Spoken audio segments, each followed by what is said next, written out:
Okay, thank you everybody for coming. It's my honor to introduce the next plenary speaker, Matthias Doepke, who's someone that I've known for a long time in many different capacities, as an advisor, as a co-author, as an intellectual role model, and as a friend.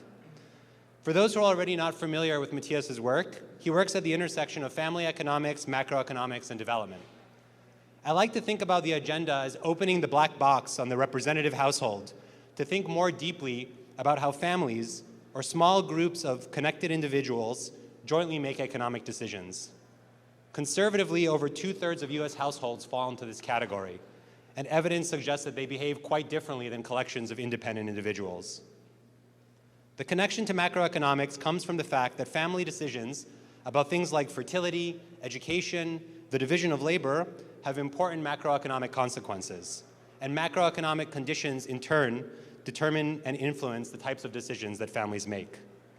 Through a wide range of papers, Matthias and his co-authors have shown how these forces can help explain a large number of macroeconomic phenomenon, including demographic transitions and the baby boom, the emergence of women's rights and female labor supply, cultural change and growth takeoffs, the structure and scope of education, the resilience of the economy to economic shocks, and the causes and corrosive consequences of inequality.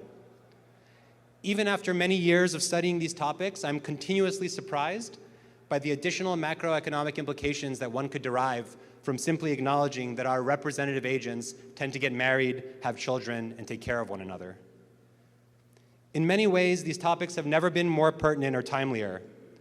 It's impossible to read Matthias's papers without being very much aware that one is reading about the real world.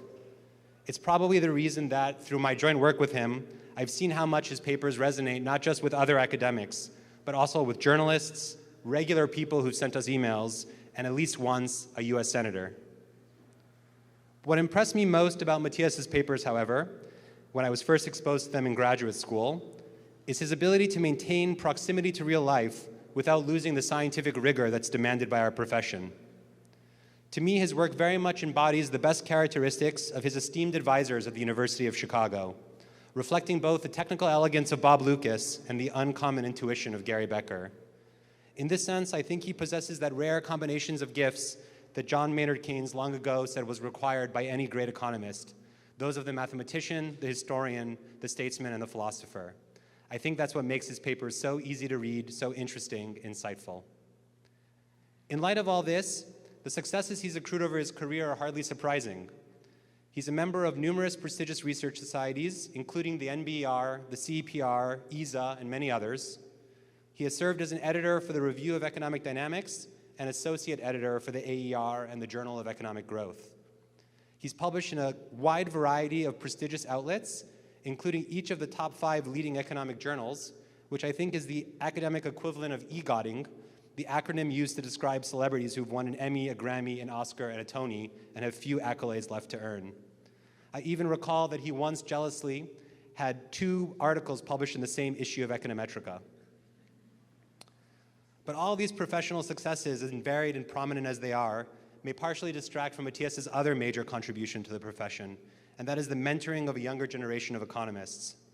As many in this room can testify, in this capacity he's always been magnanimous, patient, and generous with his time, even for the most arrogant, confused, and stubbornly wrong-headed students, as I can testify from my own experience working with him at Northwestern. In closing, I want to say that there's only one sense in which I think working with Matthias over these years has been a massive disappointment. They say that it's the ambition of every good student to someday surpass their teacher, and yet, with every passing year and new project, I find that the gap between us only seems to get wider. And while this has been frustrating and at times bordering on demoralizing, I take solace in the fact that this means with every year there's more and not less that he has to teach me. It also makes me confident that Matthias's greatest contributions are still yet to come, and despite his long list of accomplishments, he's probably just getting started. So everyone, please join me in welcoming our next plenary speaker, Matthias Doepke.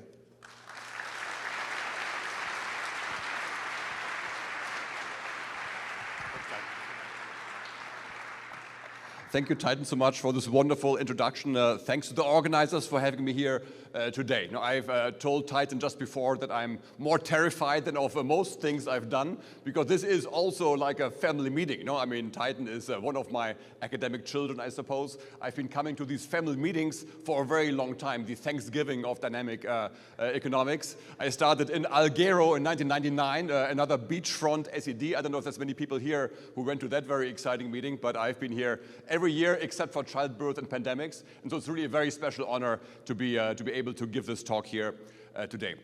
Can you put up my slides, please? Maybe in the meantime, the slides don't matter. I will just tell you what I'm going to talk about. So this will be a talk about the economics of parenting. Can you find my slides? There's an expert coming. All right, we'll see what's going to happen there. I'm going to tell you what the first two slides are about, which is about the fact that the economics of parenting, you know, may not be the most familiar things to many of you. We have a growing group of family macroeconomists at this conference, which I'm very happy to see. Still, family macroeconomics and parenting is a bit of a fringe, you know, of the research that we have seen here so far. So the first thing I want to do is, generally speaking, give you an overview of what this economics of parenting is about. But you may have some more fundamental questions about the economics of parenting. You may, for example, ask whether the economics of parenting is really a proper subject for economics at all. Now, traditionally, parenting has been studied by other social sciences, such as psychology and sociology. And so the first thing I want to address with slides that are just about to come up, is whether this is just another case of economic imperialism going overboard, you know, kind of doing something we shouldn't really be doing, or do we really have something original and important to say about this particular topic? So here's my first slide, and here's this question: what is the economics of parenting? And then moving on, is this even economics? And even asking whether this is economics is not quite enough, because this is really, you know, we do many things here, but it's ultimately a macro conference. So I also want to talk a bit about, is this even macroeconomics, you know, the economics we ultimately care the most about. Okay, to talk about the question whether the economics of parenting is proper economics, if you open your typical textbook, it will give you a definition of economics. Typically, it's about scarcity, you know, that we kind of deal with goods being scarce, and you have to deal with that. Now, that's certainly true that goods are scarce. I do not think it's really a very distinguishing feature of economics. So if you think about it, engineering is about scarcity too. You know, if you had unlimited resources, you didn't have to figure out how to produce more stuff. Finance is about scarcity. If you had unlimited resources, you don't have to make more money. And so for that reason, I'm really more in line with the definition that Gary Becker, who Titan already mentioned, used to emphasize, which is that at the end of the day, economics is a social science, which is about how people make decisions. And what is distinguishing about economics as opposed to other social sciences is the way we think about how they do that. And so the most distinguishing feature of economics is that we think that people are broadly purposeful in their decision making. They have certain objectives, they face certain constraints. These objectives and constraints define incentives, and the incentives explain what people do. If you want to understand behavior, you take this perspective of people making optimizing decisions given the constraints that they face. And this is really what we apply to the economics of parenting, which is really distinct from the perspective that other social sciences are often taking. In my work, I have come to kind of the thought, you know, maybe a bit unsurprising given the work I do, that this economic way of thinking not just only works for parenting, it works actually in some cases even better than for other decisions that we make. Think, for example, about macroeconomics. A lot of monetary economics is about people adjusting behavior in exchange to, in response to changing interest rates. You know, the Fed raises rates. I see my interest rate has gone up. Now I save more, I save less, I consume less. That's the beginning of the monetary transmission mechanism. Now, somewhat embarrassingly for an economist, I have to confess I have no idea what interest rate I'm getting right now in any of the accounts I have at any bank, because I just don't pay any attention to that. You know, it's just not important enough to me for my life's outcome what exact interest rate I'm going to pay. And that's why monetary economics is hard, because people don't care that much. At the same time, At the same time, I care a lot about my children. I think about their lives all the time. And so I would argue, and I hope to convince you a little bit of that, that the incentive view of thinking about behavior works even better, for these high-stakes decisions that we have to take about our families. Okay, that's economics. Moving on to macroeconomics, and I want to use this connection to macro to acknowledge the two giants who have left us this year, Bob Lucas and Ed Prescott, who were both on my committee. Bob was my advisor at Chicago when I was in grad school. So when I first started grad school with Tim Kehoe's class in macro, I didn't know anything about macro, but I did know that I wanted to do macroeconomics. I was somehow excited about the subject. My very first paper was monetary economics in kind of the Marty Larry style of the 1990s. But then to turn from there into the work I've actually been doing is really, to some extent, due to these two guys, who are not, of course, primarily family economists, but they did some work that really pushed me into this direction. And so if you want to think about this background, so what was going on at the time is that this connection from the family to macro had first been done by Barrow and Becker, putting fertility and economic growth together. Then it worked with Robert Tamura. They tried to link demographics with these basic questions of why some countries are rich and others are poor, which of course was very much what Lucas got excited about in his work on human capital in the 1980s. And so Lucas then wrote this paper, it's called The Industrial Revolution, Past and Future, not one of his most famous papers, but to many of us very influential, because everybody who was in grad school at the time read this paper and got really excited about this link between demographics and economic growth, some of the big questions of the day. You have to remember, this was the time of the Great Moderation. Business cycles were dead. Everybody was excited about this stuff. And so reading Bob write about this and and hearing him talk about this is kind of really what got me excited about some of these family connections. Ed also got excited, so you may know this Malthus to Solo paper that he wrote with Gary Hansen. It's kind of another a sign of this large impact that Bob had on many of us to get into these questions relating to family and macroeconomics. Okay, so much about this connection. By the way, usually in economics we have a tradition of ignoring the elders, which I think is a good thing. When I was an undergrad, macro was all about what Keynes really meant, and I think we have moved on from that, and we are now at a stage where we often just do new research and don't worry so much of what somebody else said earlier. But certainly for me, if you look at my academic life, it's all been about taking Gary Becker-style ideas, working on them with methods that come from Ed and Bob, and making them speak to the questions that they cared about. And so my work certainly has been very much built on everything they did. Without them, I would be now sitting in some small German universities and running regressions on interest rates. So it's been a big part of my life, having met these guys and moving from there. What will I talk about? I will first talk about the economics of parenting style, one particular application of this kind of wider thinking of economics and the family. Then I will talk a bit about peer effects.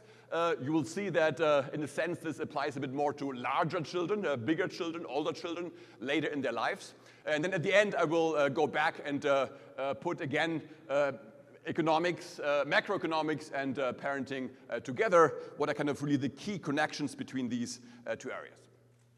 Okay, number one, what I will spend most time on is the economics of parenting style.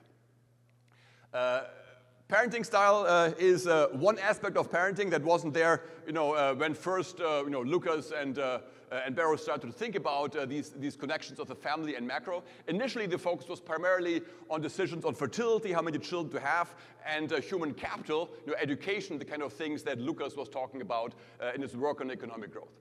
But if you think about it, there's many other decisions that parents also make. There's this dimension of transmission of values and attitudes. Am I going to instill in my children a strong work ethic, or maybe instead an appreciation of leisure? Do I want to make them very patient or not?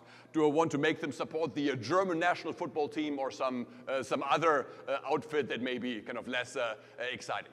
There's parenting style, which I will talk about in more detail in a second, and there's also decisions that shape peer effects. I will also come back to those. There's a wider range of decisions, and so a lot of what we have done in recent years is to try to take kind of these initial ideas from fertility and human capital to kind of this wider range of parenting behavior. Parenting styles, I will talk a lot about this work, which starts with a paper in 2017 on parenting style. Then we wrote a parenting book that analyzed this issue in a much wider and expansive way. And then we also have a review article with Giuseppe Sorrenti on this topic. What is parenting style? So parenting style is a concept that comes out of developmental psychology. Diana Baumrind is kind of a famous person in that field. In 1967, she developed this categorization of the broad ways in which parents interact with their children. She was saying there's different ways in which this interaction takes place. She gave names to that, and these labels have stuck pretty much to the present as the main way to think about parenting style. So these styles she's talking about are called permissive parenting, where the kids can do whatever they want. There is what's called authoritative parenting, where the parent tries to impose certain rules and certain ideas, but the parent does this through persuasion by trying to convince the child that what I, the parent, want is the right thing. And finally, the authoritarian parenting style, which is really about obedience. I will just tell you what to do. You have to do it without questioning it. Otherwise, you might be in trouble because corporal punishment is a very common aspect of this parenting style. There's a vast literature in psychology on parenting style. Most of the literature is about the effects of parenting style on children. And so you will see some sample of kids, usually a relatively small sample, and they will try to figure out, if we distinguish these parenting styles, what happens to the kids in terms of grades, in terms of crime, various outcomes that might happen.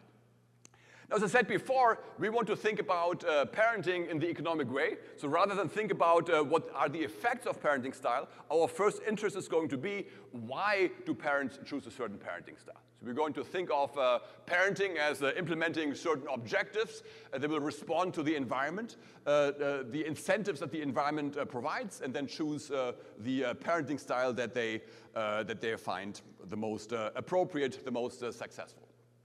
Now, our parents have objectives. The objectives come from your concern for your child. You love your child. However, importantly, to make this work, there's going to be two different kinds of motives that parents have when they think about their children. One motive is the altruistic motive. You actually do like your children. You want them to be happy. You have a certain kind of direct utility from their enjoyment of life. But the altruistic thing is not the only thing. There's also the paternalistic motive, which means that you have your own view as a parent of what the parent should do, of what the child should do. So there's a certain friction between what you want and what the child wants. Because at the end of the day, if you think about what parenting style is, it is really about how to manage conflict and disagreement with your children. Now, if you were completely altruistic, if all you did is derive utility from the utility of your children, you would never disagree with what the child is doing, because the only way it would influence you is through their utility. And so by definition, if it maximizes their utility, it has to maximize yours too. So the fact that we have a disagreement and friction in the family, and therefore we have different parenting styles to manage that conflict, is really about how this conflict is being resolved.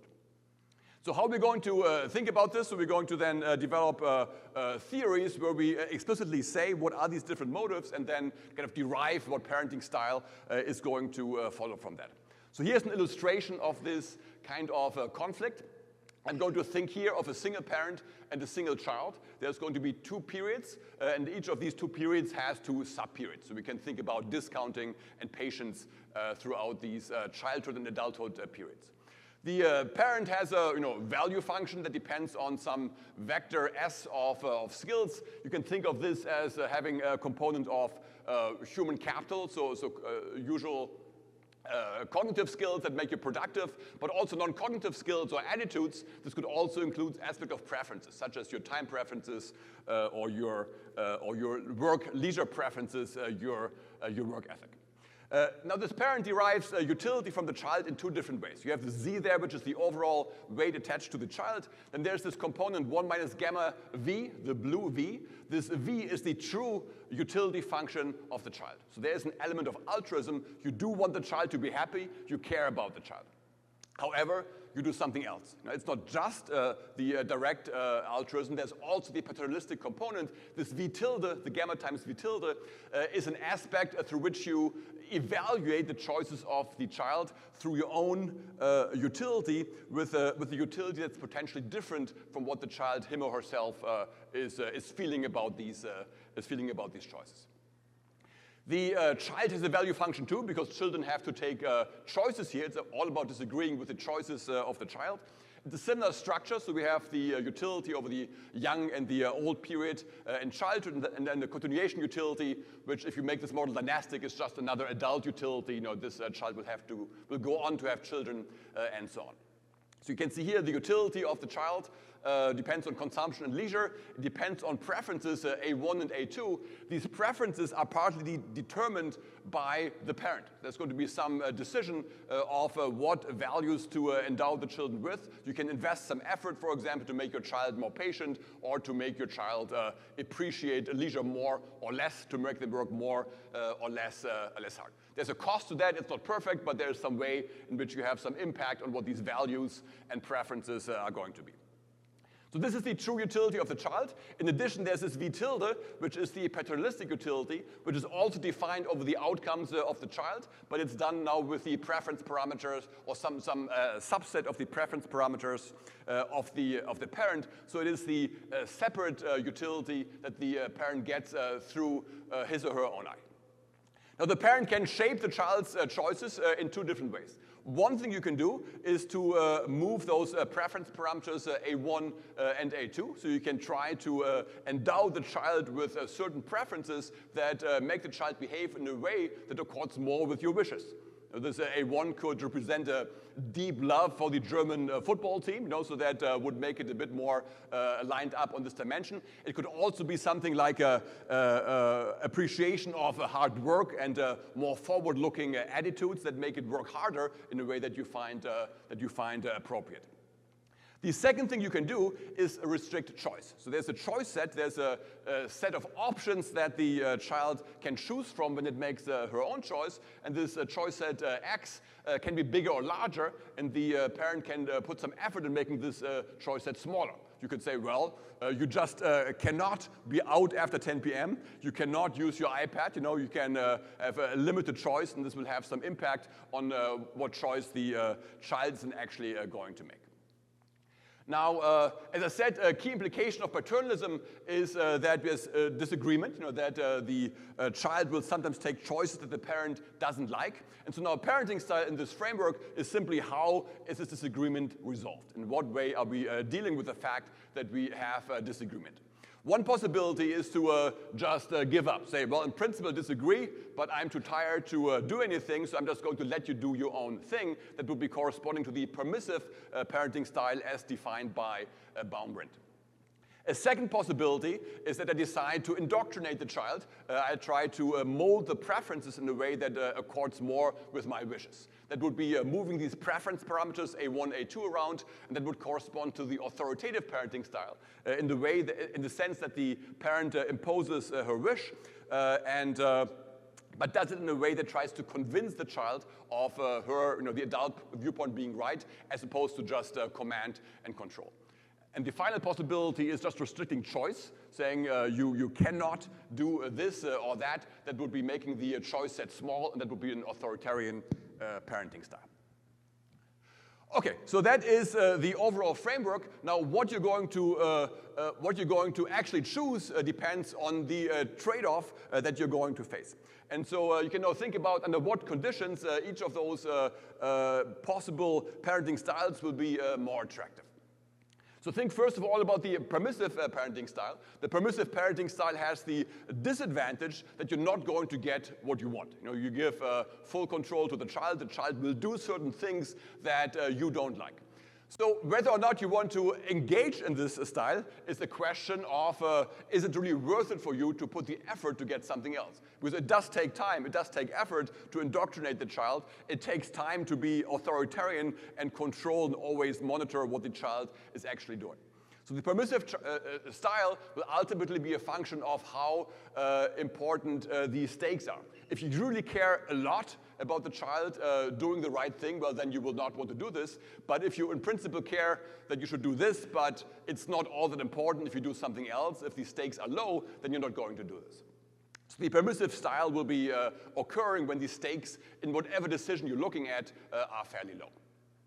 Moving on to the authoritarian style. So authoritarian would be something where the stakes are higher. So you do care that the right thing is done. You kind of really want the child to do what you want.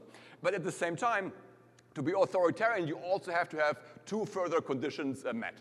One is that you actually have control. There are certain things that you can actually directly control as a child. There's some things that you don't really have control over. Maybe because the decision in question is taken in a moment or in a place that is kind of out of your sight and out of your direct control. So one question is, are you actually able to exert this control? A second question is, do you actually have the information exactly what it takes to do the right thing? And so sometimes there might be a situation where the parent in principle wants a certain things to happen, but doesn't have enough information for this to really be the case. Think, for example, that you think about your child doing kind of really well in their job, but you have no idea what this job is. You have no information to tell them what to do, then it will be kind of difficult to have this child. If you want to help your child study for math, but you don't know calculus, it's going to be harder to do this in a completely authoritarian way because you just don't know what the studying actually is going to consist of. So if you have control and knowledge, then you can be authoritarian. If you don't have those things, but you still have high stakes, if you really do care, then authoritative parenting is the last possibility. So then you have to kind of indoctrinate. You have to get this child to do what you want on the child's own accord. Okay.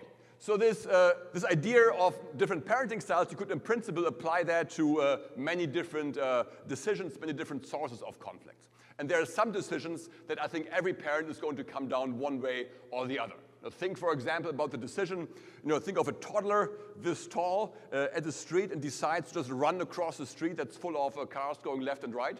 I think every parent would just grab the child and pull back, which is authoritarian, because the stakes are very high. You have control, you have the information, what it takes not to get killed on the street. You're just going to do it at that moment. And there's certain decisions that everybody is going to be like that, others where everybody perhaps doesn't care so much.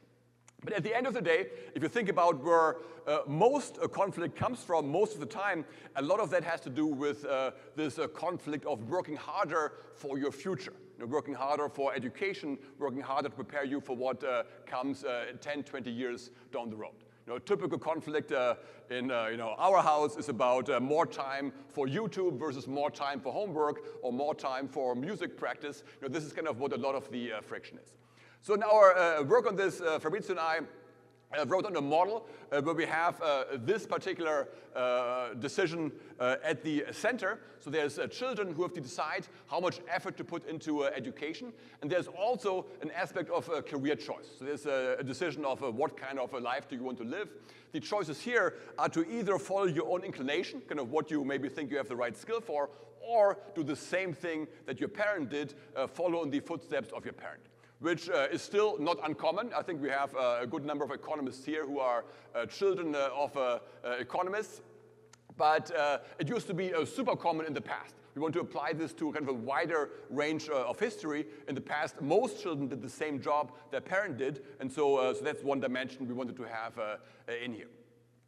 Okay, so that is the choices. And now the choice you're going to take depends on the economic environment, and we kind of argue that you can think of the two factors that characterize what this environment is in two dimensions. One is the return to education, so how much do you actually get for working hard on your math homework as opposed to doing something else.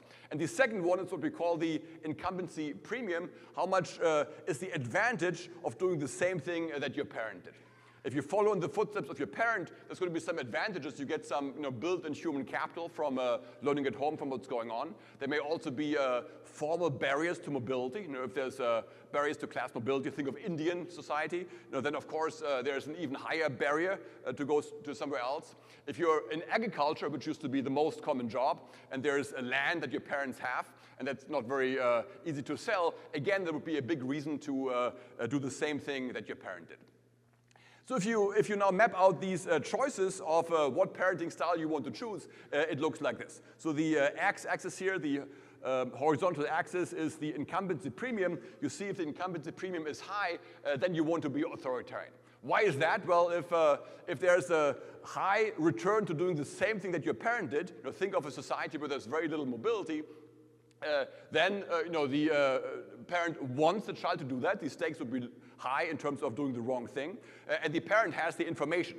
One assumption here is also that if the child does the same thing as the parent, you're going to have control. It's like your child grows up on the farm with you, never leaves, you're always around to exert control and be authoritarian.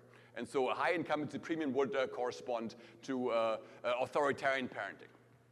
If the incumbency premium is low, if, for example, returns are very high to having your actual skill matched with your occupation, if there's a large variety of occupations, then it's a question of how high are the returns to education. If the returns to education aren't very high, so it doesn't really matter that much if you study for math or not, then being permissive makes sense. You don't really want to exert that effort. If, on the other hand, incumbency premium is low, but there's a high return to education, you want to be authoritative, you want to indoctrinate. And the reason here that it's authoritative as opposed to authoritarian is this assumption that if you follow your own inclination and not what your parent did, then you're kind of on your own. Think of being on the family farm, but now your child decides, I want to be an economist, and they move on. They start grad school at the University of Minnesota. Their success will depend on working hard on those first-year problem sets. And the only way you can make sure this happens is by having indoctrinated them before that working hard, that looking at the future is important. By that time, you have lost direct control. So now we argue that this scheme of thinking about parenting style actually fits quite well with the broad outlines of how parenting has changed over time. So if you think about the history of parenting, one thing you're going to see is that historically the most popular parenting style in pretty much every society has been authoritarian parenting. If you look at books about parenting or just descriptions of childhood, you'll see that corporal punishment, fathers beating their children, was not only common, it was also widely recommended. The Bible talks about that a father who does not beat his son is doing it wrong, kind of putting him on the wrong path. There's this historian Plum who looked at how many 200 books that talk about how to rear children up to 1770, and finds that out of these only 3 do not recommend that fathers should beat their children. It was kind of really thought it's not only not wrong, it's kind of the right thing, it's kind of required that you kind of really tough with your children, tell them exactly what to do. Now, over time, this changed. So I guess starting with Rousseau, there were some new ideas of what childhood should be like. Over time, authoritarian parenting became less popular, became a bit embarrassing at some point, and that led to a phase of increasingly permissive parenting. I was born in 1971, and I was raised in a very permissive way. We used to just run around on our own. Nobody checked my homework, didn't do much of it. We had a lot of freedom as children. I think most people who are about my age in the room had a similar experience of a pretty relaxed childhood where children would do their own thing and parents would do, I don't know, adult things, I suppose, but they weren't always around to supervise it. That was kind of fun, but it changed. So since the 1980s, we have, again, a change in parenting to become yet again more intense, but this time in an authoritative direction. So we have now this more intensive interaction of parents and children, a lot of indoctrination going on, and there's all these keywords like helicopter parenting, the rugrat race, tiger moms that talk about how parents have kind of gotten kind of really intense about how they interact with their children. And it's not just stories, it's really in the data. So here's just a picture of time use. You probably can't see the details, but you see it goes up. What this is kind of the hours that mothers spend with their children. Fathers kind of look similar. Of course, it's much less, but it also goes up. So you see that the time that parents interact with their children is now vastly higher than 30, 40 years ago, even though the number of children is lower. By the way, Eric Hurst and Valerie Ramey here were one of the first to document this data. We were very much influenced by kind of seeing these facts kind of at the beginning of this research. So more intensive parenting. Now we argue that this movement in parenting styles kind of very much accords with how the economy has changed over time. So if you look here at the broad reach of history, we will think of the earlier times before the 1800s as a time where the return to education was still low. Education didn't really exist for most people. However, the incumbency premium was very high. There was a very high return to doing the same thing that your parent did. So if you were, a boy on a farm and you were supposed to take over this business, but you decide instead you want to be an artist and you run away, your probability of survival wouldn't be very high. Also, the probability of survival for your parents might not be very high because there would be nobody there to run the farm and support them. The stakes were very high. The parents were around to exert control. It kind of makes sense that you're kind of aggressive in making sure that the child does what you think is the right thing.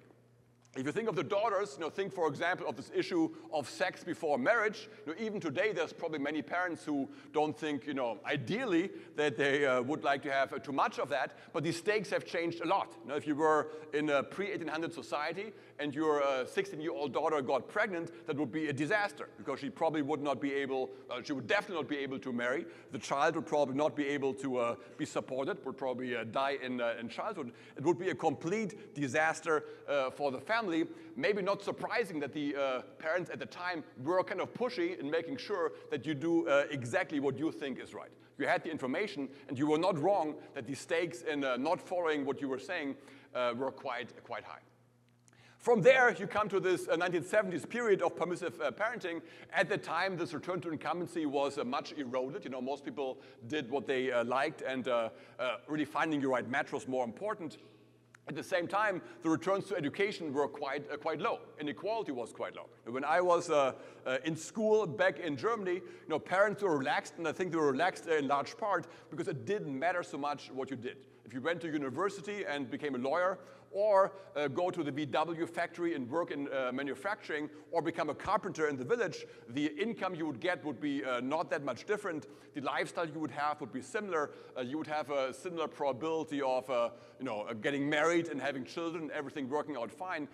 People had a reason not to care so much, and so of course it makes sense they kind of relaxed and had adult barbecue parties as opposed to always sitting over your homework. Now, sadly, that world has changed, so now we're in this phase of really high returns to education. So now parents are looking at the world and realizing, well, if my kid doesn't study and doesn't make it into college, the gap in outcomes is really quite large in terms of economic success, but also other outcomes like probability of getting married, probability of having a long life. We now know that mortality is also a lot correlated with education. These stakes really are very high. So it's, I think, not surprising that a parent now in the United States and many other countries with rising inequality would be a lot more worried than they were at earlier times. And so this kind of justifies or kind of explains how the incentives have shifted and how we have gone in this particular direction. It's authoritative because the parents don't really have all that information. I don't know if you had that experience, but I've had a couple of times sitting in my office at Northwestern, phone rings, I pick it up. It's a mom of an undergrad asking me what she can do to support his studies better because he somehow failed the midterm.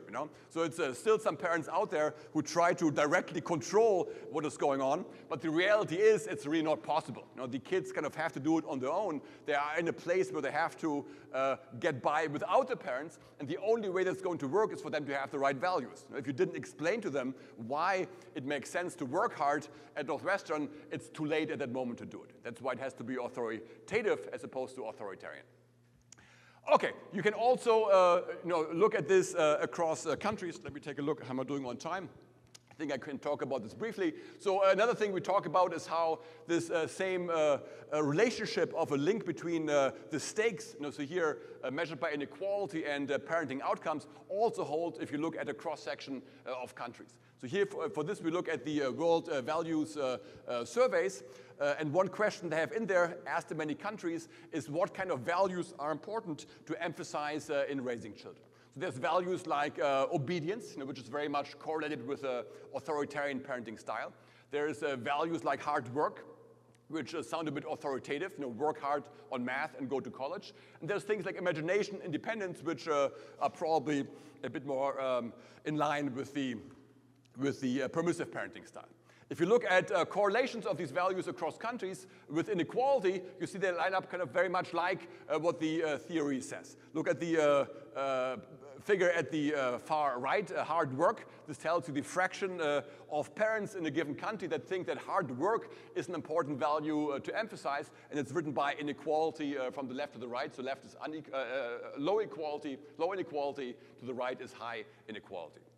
If you ask parents in the United States if working hard is important, they will all tell you yes. And here it's about 2/3. If I've asked parents I know from Evanston if kids should work hard, I think they would all agree that's very important. You see that in places with even higher inequality like China, that number is even higher. And in China is in the 90s.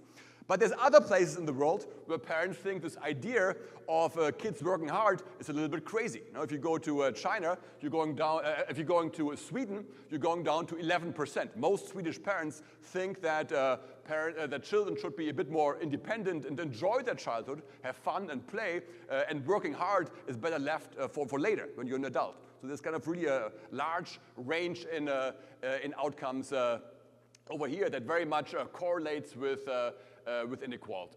You might just think this is culture, that maybe the Swedes somehow are culturally, not so much into hard work, and the Chinese are, and the Americans somewhere in between. But another thing you can do is do this as a regression with country fixed effects, where you only look at changes within the country over time. You get exactly the same slope. So it's the case that as countries get more unequal over time, also you have the intensity of parenting rising in just the same way. By the way, earlier I talked a bit about what economists bring to the table. One thing is we look at choice as driven by incentives. I think another thing that's really coming from macro is that we also have a loose way of looking at the data. Now that's a bit embarrassing to say, and I'm not opposed to identification. I'm not opposed to learning about the habits of the Norwegians. I think we have actually learned a lot from that. At the same time, I think sometimes you do get ideas from comparing very different places and see what people do in those places. And in growth and economic history, we often make these analogies, say between some farmers in England in 1800 and some farmers in Africa today, to say, well, if those guys got much richer, why can't those guys do the same thing? And I think we do this because in the Becker way, we think of everybody ultimately being similar. They're solving the same problem. They want to do well for themselves and for their children. And so these comparisons, I think, to us come quite natural. Whereas for other social scientists, these are totally different places. There's no way to compare them. And often the disciplines are a lot more micro-empirical. Now, in psychology, you don't really have people doing these pictures because they have a different way of thinking about the world. So certainly we should not stop, just doing cross-country correlations or, plotting pictures of basic facts. But I think there is value in getting ideas from those things also. Okay, so that was my introduction to parenting style. Next thing you would talk about is how this then shows up in unequal parenting within countries. I think if you think of social inequality, one thing we worry about that these things work very differently for upper middle class parents and say lower income parents. So there's a lot of work on that. But today I want to take another step, which is to go on to this issue of peer effects. Why do I want to go there? Well, because the economics of parenting I've shown you so far is really primarily about little kids. Why is it about little kids? Because we had this vision that you can actually indoctrinate them. The kids are actually listening to you. You can tell them, listen, math is cool, hard work is fun. You can tell them these things, and they actually, in the model, to some extent, absorb those messages. And this vision of the kids actually listening is maybe not all that inappropriate if you think of little children, because small children really do think that you, the parent, are really cool, that you know a lot, and they kind of think, well, there's something valuable in listening to you. Sadly, however, it turns out that doesn't last forever. As your kids get bigger, at some point they stop listening. Instead of listening to you, they listen a lot more to the peers around them. Certainly my kids at this point, the older ones, I think are a lot more intent on impressing the people around them as opposed to impressing me. So does it mean that parenting is all over at this point? Well, the point of thinking about peer effects is to say that, well, no, because even though the direct impact of the parent may have disappeared at this point, there's still a very important thing to do, which is to have impact on who those peers are actually going to be. And a lot of important decisions parents take are about where to live, which neighborhood to choose, which school to sign your kid up for, which activities to enroll your children in, all of which have some impact on the peer group they're going to be exposed to. And so the next thing we try to do is to understand if those decisions, how parents shape peer effects, are also amenable to this economic perspective of people responding broadly, purposefully to the incentives that they face. To do that, we look here at one very specific thing, which is a question from the Ed Health survey. So the Ed Health survey is a survey of US high school students in the 2000s. A lot of detail on peer networks, so you know who's friends with whom. You know a bunch of stuff about these families. One thing you have is this question where kids are asked whether their parents let them make their own decisions about who to hang out with. Are you able to decide who your friends are going to be? Or are the parents going to say, no, I will decide who can be your friend and who can't? So if the child answers no, I cannot make my own choice, then we're going to say that this parent is authoritarian about friendship, so it doesn't let you make your own free choice. They're going to say, these Doepke boys across the street, they're trouble, don't talk to them. The McGrattan kids, much nicer, so you're going to impose your will. If you say yes, I can make my own choice, then you're not authoritarian. We want to know, is this decision of whether you intervene, is it purposeful or just a type? Maybe there's just some mean parents who just do this for some other reason. If you look at the data, it is very much suggestive of this being a purposeful decision. Because if you think about what you would like to do, why would you ever try to restrict the choice of your child of who to be friends with? Well, it would be a function of who there could be meeting out there. If you're in an environment where you think that there's potential peers, there might be friends that I would be very worried about. Maybe because they are bad in school, maybe because they engage in crime or other trouble, then I would be worried. Whereas if the kids are all very nice in my neighborhood, I don't really care particularly which one you're going to pick. So what you find in the data, indeed, is that if there's a very unequal peer group, meaning there's very desirable but also maybe less desirable peers around, then you see a lot more parents intervening in this way. So this first picture over here is just a bin scan plotter, bin scatter plot. So on the horizontal axis, you see inequality. That's the 90-10 income ratio of families at a given school. And on the vertical axis, you see the fraction of parents that are authoritarian. So you see in schools where there's a very heterogeneous group of parents, rich and poor together, then you have more parents intervening in this way. The second thing over here is a regression. Here we do it in terms of grades. So you regress whether or not parents are authoritarian about friends on the level and inequality in grades at a particular cohort in a school, and we do it with a school fixed effect. So it's not across schools. It's saying that if you compare different cohorts in a given school, and one is kind of everybody is equally successful, another one is very unequal, what's the impact on this behavior? And you see here again that inequality is kind of really drives this behavior. So if you have a large standard deviation of grades inside a given cohort, there's a lot more of these authoritarian parents around. So it's suggestive of this possibility that, that these parents kind of really consciously intervene in this process of friendship formation. So this most recent paper that we wrote on this with a few more Italian co-authors developed this idea in kind of the same way that we talked about before. So there's parents who care about the children, they like the children, but they also care a lot about grades, they care about them being successful later on. The kids here are myopic, all they care about is having fun with friends. So it's a model of peer formation. You want to maximize the enjoyment of hanging out with those kids. There's accumulation of skills over time, kind of in the Heckman style, and then we estimate that model essentially with indirect inference by matching a bunch of regression coefficients. Some of those I've shown you, but many others about how skills evolve over time, how these interventions affect the formation of peer groups, and so on. One thing you see over there is that this model actually matches the data quite well. So this way of thinking about P effects is really quite successful at explaining what we find in the data. Now I want to use this example of P effects to start taking this turn back towards macroeconomics. I want to talk about a policy experiment in this paper, which is the experiment of moving children from a not so good into a better neighborhood.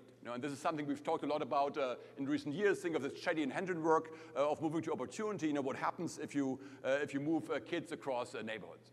One question you might have that you can use this paper for to get an answer is, well, what is the effect of those kinds of policies that give an opportunity to kids to move to a better school or better neighborhood?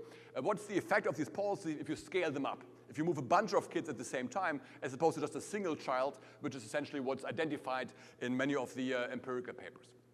So we can do this in the model. So what we do here is we take one of the lower income schools inside the model. We take kids from the school and move it to a higher income, higher average grade schools and see what happens. The picture on the left is the impact on the grades of the kids that are being moved. The grades are going up. They're going up quite substantially, but you see that as you move more kids, so the horizontal axis, the number of children that are being moved, the more kids you move, the lower the benefit of this intervention. And the decline in the benefit is quite steep. So when you move 40 children together, which is about 20% now of the kids in this new school, the benefit on their grades is cut more than in half. Now, why does it go down so quickly? Why is there such a why it's so hard to get this benefit from integration? Well, it's because of behavioral responses, both of the parents and of the children. The children matter because one thing that you find in any peer formation model is that homophily is important, meaning people want to hang out with people who are similar to themselves. The first thing you always get is that you want to have people who are broadly similar to yourselves. So one thing that happens if you move a bunch of kids together, they will all then become friends with each other. And so the mixing between these different groups actually goes down as you scale up this policy. So that kind of is part of this impact. The second impact is the reaction of the parents. The right picture gives you some impression of that. So this actually shows you the impact on the grades of the kids that are in the high-income schools that these kids are being moved into. So when we move one child, you see it starts at 0. One child is, that's very little, so very little happens. But as you move more and more children into this high-income school, the grades are going to go down. Because some of those kids now in the existing school are going to have friends from this new group, which on average has lower grades, and the negative P effect is going to pull down their grades. We compare here the red and the blue line. The red line is what happens if you keep the behavior of the parents completely fixed, so then it kind of goes down quite steeply. The blue line is the equilibrium outcome when you let the parents adjust to this new policy. And you see that when you let parents adjust, the decline is a lot smaller, and that is because these parents become more authoritarian. You're going to have more parents in this rich school going to tell their children, listen, these new arrivals, I do not want you to hang out with them. They're going to be pushing back actively against this integration. And that is, from their perspective, rational because it prevents this loss in skill. Of course, it makes the overall benefit of integration much smaller because it also means that these new kids do not benefit from the same integration they otherwise would have benefited from. So the equilibrium reaction has a big impact on how successful this integration is going to be. Okay, last thing, and that will just take a minute, is I wanted to kind of go back to make this a connection to macroeconomics. We have seen these decisions do matter for macro, fertility, human capital, all these things are of course important for macro, but I want to make a second point, which is also that the methodology of macroeconomics is actually quite essential for thinking about these issues I've talked about today. One thing that's very much happening in macro is that we care a lot about expectations and formation of expectations. And again, it's something that happens a lot when you think of children, because all you do is kind of imagine what happens 20 years later to their lives when they are all grown up. You know, in macro, that happens too, but again, you might say sometimes the stakes are a bit low. You know, personally, I've never really thought about interest rates 20 years from now, so I'm making my personal contribution to the forward guidance puzzle, whereas I think all the time about what's going to happen to the kids. I can guarantee there's people in this room who have already thought about what yesterday's Supreme Court decision means for their kids' prospect of getting into various colleges and how their strategy should adjust to that. Now, these things are high stakes, so we think about them a lot. Expectations matter, also equilibrium interactions matter, both in the present and for future expectations. And ultimately, to think about policy, you have to take GE effects into account. People are going to react, they're going to change, and that will then have some implications for what the impact of policy is going to be. I am almost out of time. Let me just point out that there is a lot of work already being done that kind of really shows these features. I'm putting here some papers also here from this conference. For example, if you think of segregation and macro inequality, this paper I just talked about is a bit related to this. There's a number of papers here at the conference and from the SED crowd that kind of really emphasize equilibrium interaction, general equilibrium, expectation formation, and understanding how segregation and macroeconomic inequality are connected in a way that's very hard to understand without really thinking about equilibrium with macro tools. There's other examples of this. You know, this longer implication of COVID learning loss, maybe the last thing I will say, is I think kind of really interesting because if you think of the pandemic, I think the learning loss for kids is maybe one of the biggest things that happened, you know, one of the most consequential things if you think of future impacts. Figuring out what's going to happen and how we should react, should we change policy, seems very important. And if you think about it, it's a question you cannot really do with, I think, any other way than with an equilibrium model, you know, because it's about things that haven't happened yet. You can't just run a regression on some past data. It's also completely out of sample. It's about the long future, and people react a lot. You know, so people change their behavior. We've seen in the pandemic, the parents are going to have some big adjustments. There's two papers, again, from SED-type people, Vogt-Schüttel and friends, and Zhang and Yam, that have done this, but these are only two papers. You know, there's probably 1,000 papers on empirical outcomes on children in various places. There's hundreds of papers on infection models. There's only two papers that really talk about kind of the long-run implications of learning loss. And because there isn't that many people, I think, that have this whole tool set available to them, that's why we need, I think, more people doing this kind of work. I had some stuff about some open issues. Maybe we'll talk about that over beers because I think I'm out of time. And let me just conclude. Basic thing I wanted to get across is that I think that the economic approach not only works for families, it actually works very well. You know, these are high stakes decisions. People care a lot. And so I think we can explain a lot with using economics in explaining parenting behavior. And macro tools are kind of really essential in working out many of the implications. And this little example I had about moving kids between neighborhoods is one example of that. There are many others. For this reason, I hope there will be many more SED-style economists working on these topics, and I look forward to reading about the results in future editions of the conference. Thank you very much. This was fun.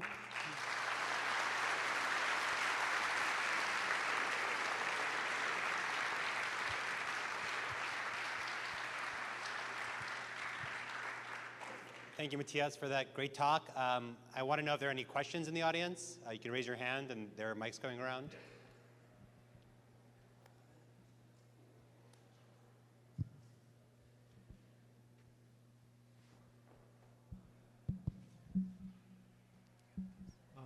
I wonder, is there any work about the effect of discrimination on parenting style? Say, if there is a group that's, you know, disadvantaged in the market or something, and then wouldn't that affect parenting style? Yeah, I don't think I've seen it specifically on parenting style. There's certainly effects of discrimination on parenting more generally. For example, one of these papers in the previous slide on residential segregation really talks about discrimination kind of interacting with how parents react in terms of how to locate in space which neighborhoods to go to. And so it's, I think, very much set up for addressing those kinds of questions. There isn't that much existing work on this issue.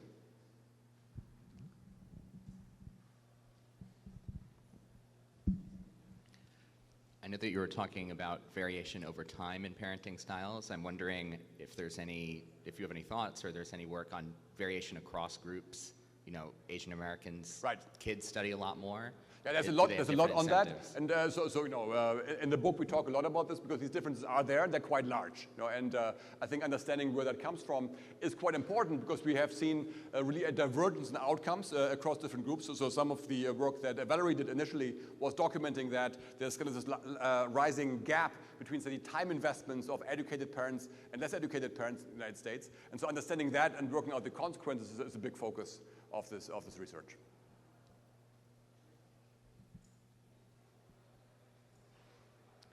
I was just wondering if you guys have thought about using busing experiments to discipline some of the results you were showing us. What kind of experiments? The busing, like when you bus some Right. of the kids from low-income Yeah, neighborhoods. so our work really is a version of a busing experiment in a model. I don't think we have really great data from that historical period, but this is the kind of issues that we're trying to address. Right now we're looking a bit more at the PSID CDS data, which has more information on parents moving around, and we're trying to exploit that for getting more progress on this. So my question, Matthias here. Yeah. Mhm. So I guess the allocations will be efficient in this kind of world or inefficient. So what do we know about efficiency? Yeah, they will not be efficient. I mean, so in the last model we have clear externalities when there's peer formation. When I don't let my child play with yours, there's a clear externality between our families, and also more generally, the decision making already in the family is not efficient because there's disagreement. So there is not a ton of reason to think here that welfare theorems apply and everything will work out fine. And so thinking about what these externalities are and if something should be done, I think is one important thing that you can consider.